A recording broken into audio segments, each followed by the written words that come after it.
La Iglesia oficial católica quedó sujeta a diversos cismas, diversas corrientes heréticas que confundieron el paisaje, que trastornaron los ánimos y que provocaron no pocas sangrías.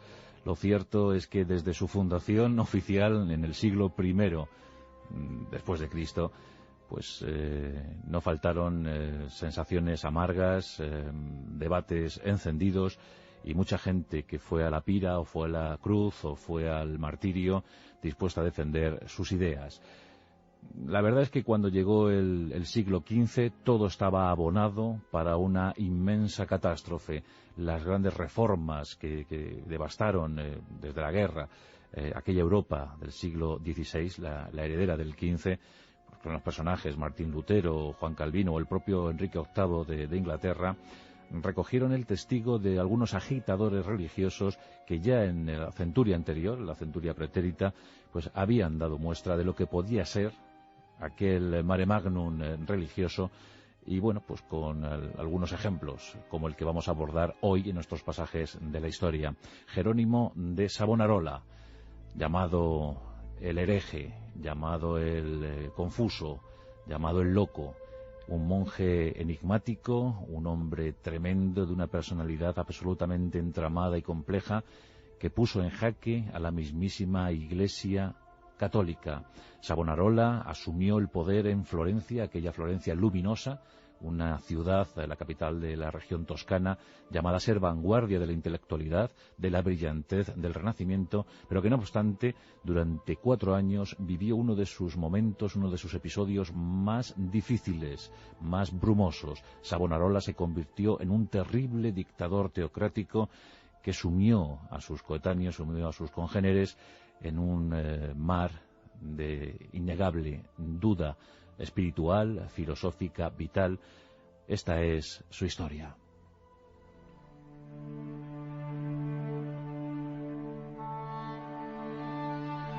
Girolamo o Jerónimo de Savonarola vino al mundo en Ferrara, allá en Italia, esa capital de los d'Este, de la familia influyente d'Este, donde el duque Hércules dio tanto que hablar. Esa ciudad en la que buscó refugio definitivo la propia Lucrecia Borgia, la inefable hija favorita del Papa español Alejandro VI. Pues en esa Ferrara de 1452, un año muy interesante porque también vino al mundo justo en ese tiempo un tal Leonardo da Vinci, y también en la Toscana. Bueno, pues en ese año de 1452 vino al mundo Girolamo. Girolamo formaba parte de una familia burguesada, cómoda, que tenía recursos económicos suficientes para entregar varios de sus hijos a la Iglesia. Y bueno, pues Girolamo, o Jerónimo, le llamaremos Jerónimo desde ahora, pues era el tercer filogenético de la familia. Una familia con una extensa prole, 7 vástagos vinieron al mundo con el apellido Savonarola, y Jerónimo era el tercero de ellos. Por tanto, como esa familia tenía la posibilidad económica de tener hijos en la Iglesia, y eso pues privaba a la familia de abundantes ingresos económicos, porque entonces los hijos se dedicaban a lo que se dedicaban, pero cuando podías entregar a uno de ellos, o a 2 o a 3 a la Iglesia, significaba que tenías un gran realce social, que te lo podías permitir, que tenías ese lujo a tu disposición. Jerónimo, por tanto, vio con buenos ojos que sus padres le dieran a él el camino de la Iglesia, y a tal fin pues buscó refugio, buscó acomodo en la orden de los dominicos, la gran orden de frailes predicantes. La prédica era fundamental para sostener el vigor de la Iglesia católica, y los dominicos cumplían a la perfección con ese papel. Jerónimo abrazó la causa de los predicadores con una fuerza inusitada. Era un ortodoxo a ultranza y se entregó a la lectura obstinada de las lecturas sagradas.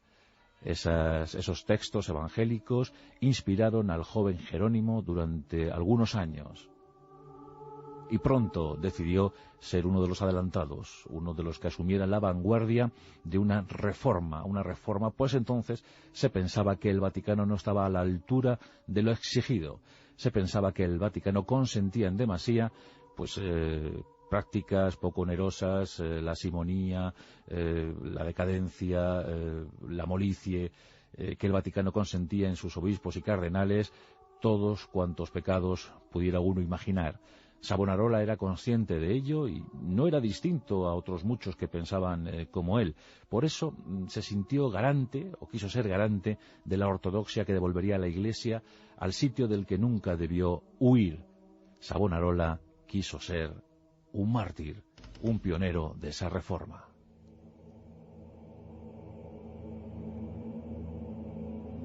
Como os digo, tenía una mentalidad compleja, tenía una forma de entender la existencia muy ortodoxa, muy rigurosa. Y pronto se dio a diferentes martirios para purificar su cuerpo. A esto había que añadir algunas alteraciones psicológicas y algunas enfermedades como la epilepsia. Sufría constantes ataques epilépticos. Y él empezó a comentar a sus hermanos que en esos ataques, que en esos éxtasis, como así los denominaba, recibía mensajes celestiales. Códigos directos enviados desde el cielo, del mismísimo Dios. Savonarola empezó a ayunar, ayunos que se hicieron célebres porque el fraile llegaba casi a la muerte por inanición. Odiaba la comida y abrazaba con fuerza la frugalidad. La severidad de una vida dedicada solo a Dios, solo a la religión, solo a lo puro, a los conceptos más nobles, los que más interesaban al ser humano en aquel tiempo de confusión. Sometió a su cuerpo a diferentes castigos corporales, latigazos, cilicios, torturas que le hacían ser un mejor penitente. Y comenzó a hablar. Comenzó a elaborar discursos encendidos que llegaban al éxtasis, en los que acusaba a la Iglesia de todos los pecados más terribles que uno se pudiera imaginar. Y lanzó su dedo acusador contra la dirección de Roma, contra el Vaticano. Un hombre que además era en algunos aspectos grotesco, tenía una fisonomía muy difícil, muy rugosa, y la verdad es que cada vez que este hombre entraba en cólera, entraba en esos capítulos de rabia furibunda, pues los fieles, los que cada vez tenían mayor número, le seguían con entusiasmo, con atención, con devoción. Fueron primero unas decenas, luego cientos, luego miles. Se cuenta que en las prédicas de Savonarola llegaron a acudir en alguna ocasión más de 15.000 feligreses. Y decir 15.000 personas en la ciudad de Florencia era decir mucho porcentaje.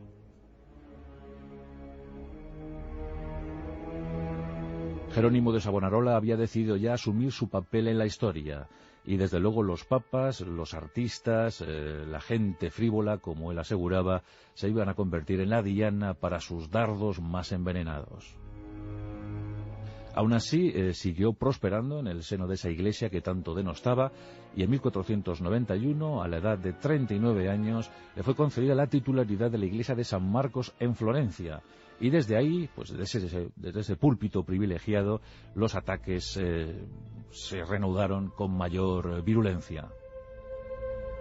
El Papa Inocencio VIII fue blanco de las críticas de Savonarola, dijo que era el personaje más ignominioso de toda la historia, que mayor número de pecados no se podían concentrar en una persona sino en él. Inocencio VIII era para Savonarola el mismísimo demonio, la reencarnación de ese diablo que tantas veces había tentado a Jesucristo.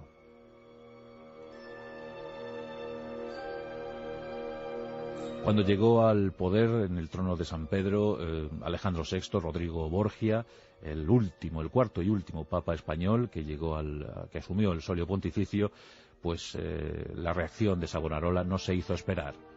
La familia Borgia no era precisamente la más querida entre las grandes y tradicionales familias italianas, y por eso pues Savonarola rápidamente se sumó a la propuesta y acusó a los Borgia de incestuosos, pecaminosos, aberrantes, y desde luego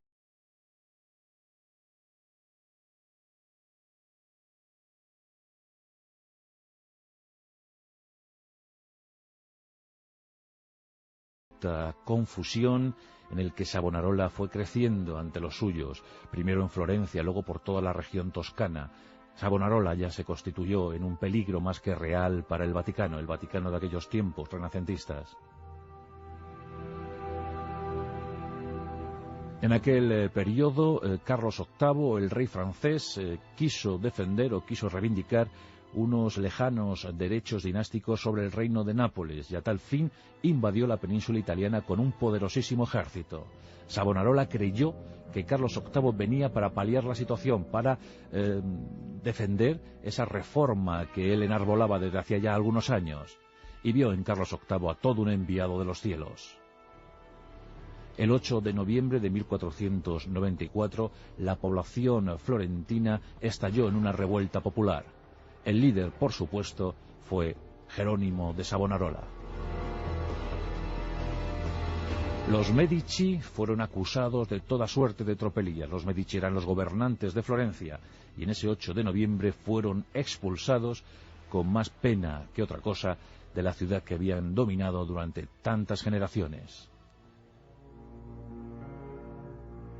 El jefe de la sublevación, el fraile dominico, se convirtió en un peligro difícil al que enfrentarse y, bueno, pues entregó, así como suena, entregó la ciudad a los invasores franceses. Ya por entonces Savonarola pensaba que el anticristo estaba a punto de hacer acto de presencia en aquella escena europea y preparó el camino para que ese anticristo tuviese un muro de contención con el que chocarse. Florencia, desde luego, iba a ser el ariete de una reforma cristiana como jamás se había visto. Miles de enfervorecidos seguidores pues iban al dictado de Savonarola. Las prédicas, las liturgias, todo lo que quería ofrecer Savonarola recibía el eco oportuno. Miles de personas sabían que ese era su líder al que seguir y que juntos podrían derribar los muros del castillo de Sant'Angelo, el bastión defensivo del Vaticano. Por supuesto, Alejandro VI, listo como era, inteligente, brillante como era, no podía pasar por alto esa ofensa que llegaba desde el norte, desde Florencia, y a tal fin empezó a diseñar algunos planes de actuación. En esos planes se integraban, por supuesto, el soborno, por supuesto, la amenaza, incluso una posibilidad más que real de envenenamiento o asesinato. Le digo que Savonarola era un enemigo acérrimo y no se le podía convencer con palabras discretas o suaves, no aceptaba la autoridad moral del Papa. Era tan díscolo que incluso Alejandro VI, en un acto poco decoroso, le quiso ofrecer el capelo cardenalicio, le ofreció el cargo de cardenal a cambio de que rebajase, que mermase los ataques airados contra el Vaticano. Savonarola no aceptó. Él era consciente del sitio que ocupaba, de los seguidores que tenía y de la acción que había iniciado. Por eso lo del capelo cardenalicio le sonó a una tomadura de pelo. La cosa llegó a tal punto que en un momento de absoluto delirio ante los congregados, allá en Florencia, Savonarola decretó que Jesús de Nazaret era el dueño y señor de Florencia, que era el rey de Florencia. Esa república teocrática savonarense, como así se la denominó, comenzó a dar sus frutos, sus nefastos frutos. Savonarola prohibió cualquier actividad lúdica. La fiesta quedó erradicada. Se prohibió cantar, se prohibió a los poetas. También se dijo que la cosmética era un arma del demonio y los guardias negros de Savonarola recorrieron Florencia buscando cosméticos, espejos, peines. Todos esos utensilios para la belleza fueron requisados y encontraron el camino seguro de la pira purificadora, la hoguera. Los escarmientos eran constantes, los castigos terribles. Aquellos a los que se consideraba blasfemos, pues eran detenidos y se les practicaba un agujero en sus lenguas. Os podéis figurar el dolor terrible, ¿verdad? Pues se les horadaba la lengua, la húmeda, y de esa guisa permanecían si lograban sobrevivir. Muchos fueron ejecutados por herejes. El terror se adueñó de las calles florentinas. En un acto también difícil de entender, pues muchos textos incunables de Petrarca o de Boccaccio fueron a parar al fuego, porque Savonarola pensaba que estos autores eran pecaminosos, que eran modelo de lujuria. Obras de arte, cuadros, estatuas, cosas impagables que daban muestra del renacentismo en Florencia, fueron quemados. La hoguera fue siempre el fin de estas imprescindibles obras de arte. Pero Savonarola así lo quería, y sus guardias así actuaban, y la gente no osaba elevar su voz ni protestar. Durante meses esta situación se dio en Florencia. Parece imposible pensar que aquella ciudad tan luminosa ocupase un lugar tan oscuro en la historia durante estos meses. Pero bueno, surgió un movimiento de respuesta, una reacción encarnada en los Arriviati. Los Arriviati eran así llamados, eran también conocidos como los airados. Los airados estaban muy preocupados por lo que estaba haciendo Savonarola con su ciudad. Y se creó una especie de partido político, que pretendía expulsar a Savonarola de sus cargos, o por lo menos de la autoridad moral que ejercía sobre tantos y tantos florentinos. Frente a ello surgió, claro, el partido defensor. Cualquier dictador siempre tiene sus detractores, pero también sus defensores. Y aquí llegaron los piotninos. Los piotninos eran llamados también los plañideros. Estos defendían a pies juntillas, cerraban filas en torno a su líder, Savonarola. Los dominicos también tenían una situación francamente complicada, porque uno de los suyos se había revelado como una gran oveja negra. Pero ¿qué hacer ante esto? Los florentinos se mostraban fieles, devotos de Savonarola. Solo los franciscanos presentaron, desde el punto de vista religioso, una oposición más que reñida. Los franciscanos en Florencia se agrupaban básicamente en torno a la iglesia de la Santa Cruz. Allí su titular, Francesco della Puglia, pues daría además protagonismo a un episodio que pasó, que trascendió y que luego referiremos, pero de verdad que los franciscanos fueron los más reacios a que Savonarola siguiese pues manchando con su verborrea, con su forma de ser tan arisca, aquella situación en Florencia. Y así fueron sucediéndose los meses. Alejandro VI no conseguía devolver al redil aquella oveja, aquel rebelde, y después de intentar el soborno, de intentar el envenenamiento, todo fue imposible, pues llegó el momento de tomar medidas en serio, medidas contundentes. Una de esas medidas fue la de hacer saber a los prebostes florentinos que, de seguir así la situación, Florencia sería sometida al interdicto papal. Esto significaba que el Vaticano suprimiría los sacramentos de la ciudad. Evitaría que la gente fuese enterrada en sagrado. Algo muy difícil para los florentinos, cristianos como eran, pero saber que desde el Vaticano se empezaban a elaborar esos planes de evitarles asumir los sacramentos, de evitar ser enterrados en sagrado, y lo peor, el Papa amenazó con prohibir el comercio exterior de Florencia. Esto ya fue demasiado para los magnates de la capital toscana. Y la conjura se empezó a urdir en torno a la figura de Jerónimo de Savonarola. El culmen llegó cuando el Papa, ya harto de la situación, excomulgó al dominico. La respuesta de Savonarola era de presumir, y meses más tarde él hacía lo propio con Alejandro VI.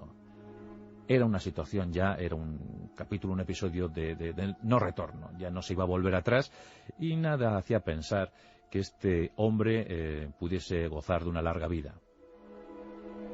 Él, mientras tanto, proseguía con sus éxtasis religiosos, con sus visiones en las que recibía mensajes de Dios, seguía con sus torturas físicas, seguía pasándolo realmente mal, envuelto en espuma cuando le llegaba el ataque de epilepsia.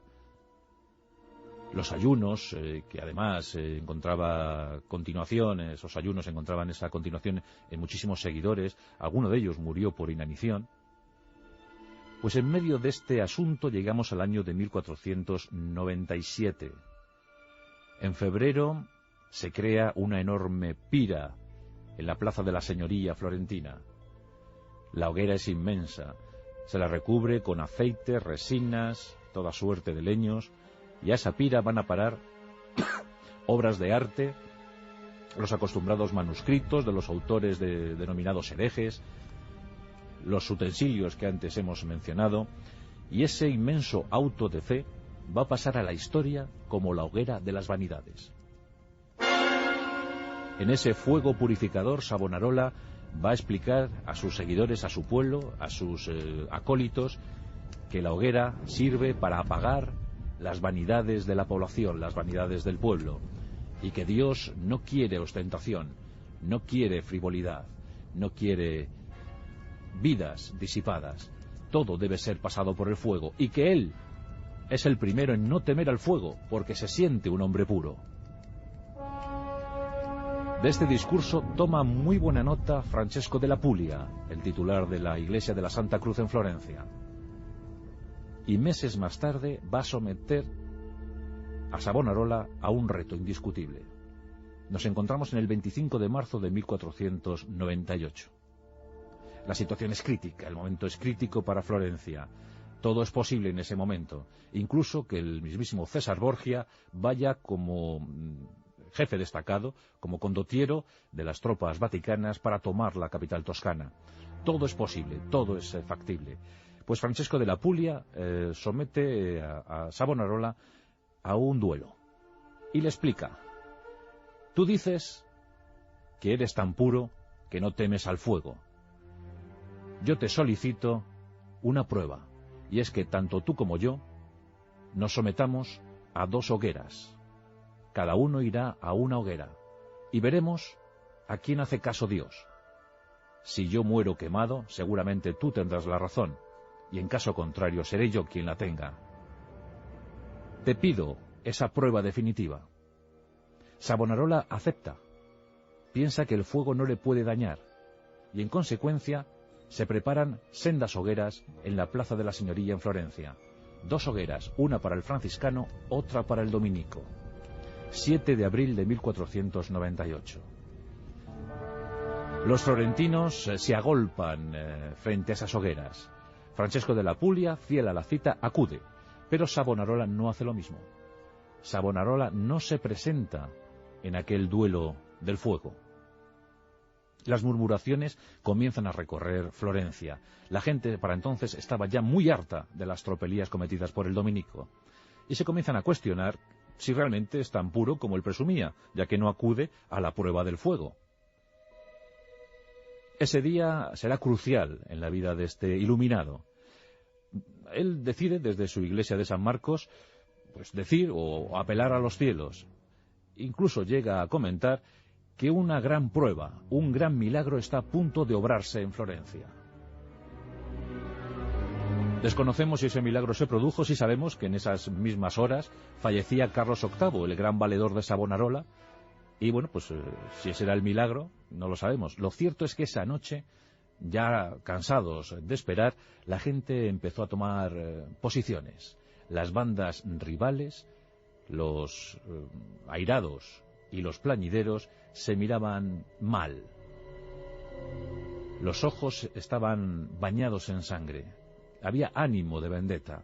Querían resarcirse de tantos años de sometimiento. Iba, desde luego, a plantearse una batalla campal por las calles de Florencia. Y por si fuera poco, una terrible tormenta cayó sobre la ciudad en esa misma noche. Por supuesto, se desestimó la opción de las hogueras, había demasiada agua por las calles y demasiada sangre empezaba ya a correr porque las bandas visitaban las casas de unos y otros, y aquello fue tremendo.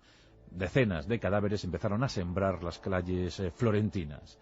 Savonarola se refugió con algunos acólitos que aún le quedaban en San Marcos y esperó acontecimientos. Y estos se dieron cuando al alba del día siguiente fueron a prenderle. Los magnates florentinos habían decidido acabar ya con la situación y no querían bajo ningún concepto recibir el interdicto papal.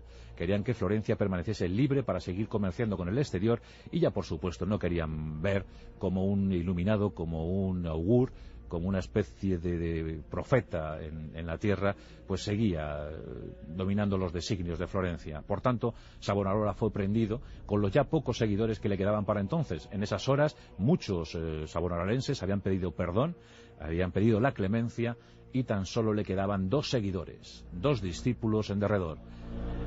Fueron apresados y conducidos a la prisión de Florencia. Nada bueno se auguraba para ellos. Durante 42 días, Jerónimo de Savonarola fue sometido a las torturas. Ahí estaba la Santa Inquisición para imponer sus reales, y desde luego el torno hizo a Savonarola blasfemar como jamás lo había hecho. Se enlongaron sus miembros, mientras insultaba al Papa, insultaba a los obispos, a los cardenales, blasfemaba, gritaba.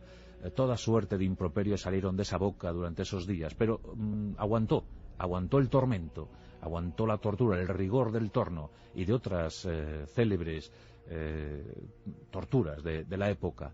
La verdad es que cuando ya se le llevó al cauce civil, porque el Papa Alejandro VI, también hay que decirlo, estaba muy interesado en que este proceso contra Savonarola no figurase como religioso, sino como civil. Y así fue. Los florentinos asintieron, no lo llevaron al Vaticano, quisieron ellos juzgarlo para quedar bien a los ojos del Papa. Y bueno, pues el juicio fue desde luego tan tremendo, tan riguroso, que ya os podéis figurar cuál fue la sentencia. Fue condenado, él y sus 2 seguidores, a morir. Ya a finales de mayo de 1498 se ejecutó la sentencia. Savonarola fue conducido, iba entonces vestido con harapos, lleno de escupitajos, fue insultado por los florentinos, los mismos que le habían aupado, tras la incomprensión de la historia siempre, el paradigma de la historia, los mismos que le habían insultado le llevaron al cadalso, y allí el verdugo incluso no quiso ni estrangularle como medida de gracia antes de someterle a la horca, a ser colgado. Y estuvo pataleando en la horca durante varios minutos. Aún vivo, fue llevado a la hoguera y allí quemado hasta las cenizas. Sus restos fueron esparcidos por el río Arno para que ningún posible seguidor, ningún acólito, recogiese reliquias. De esa forma acabó Jerónimo de Savonarola. Pero la Iglesia no tomó medidas, no supo entender que los aires reformistas estaban adueñando de Europa, y muchos en el siglo XVI tomaron ese testigo reformista, como Martín Lutero, Calvino, Enrique VIII, y la guerra se adueñó una vez más por motivos religiosos de la vieja Europa, del viejo continente. De esa forma acabó Jerónimo de Savonarola, uno de los agitadores religiosos del siglo XV y posiblemente una de las personalidades más difíciles, más enrevesadas que ha dado la historia. El iluminado que creyó escuchar mensajes celestiales para conducir a la catástrofe, a la tragedia, a sus coetáneos. Jerónimo de Savonarola, el fraile loco, el fraile dominico, que quiso entender que el anticristo había llegado.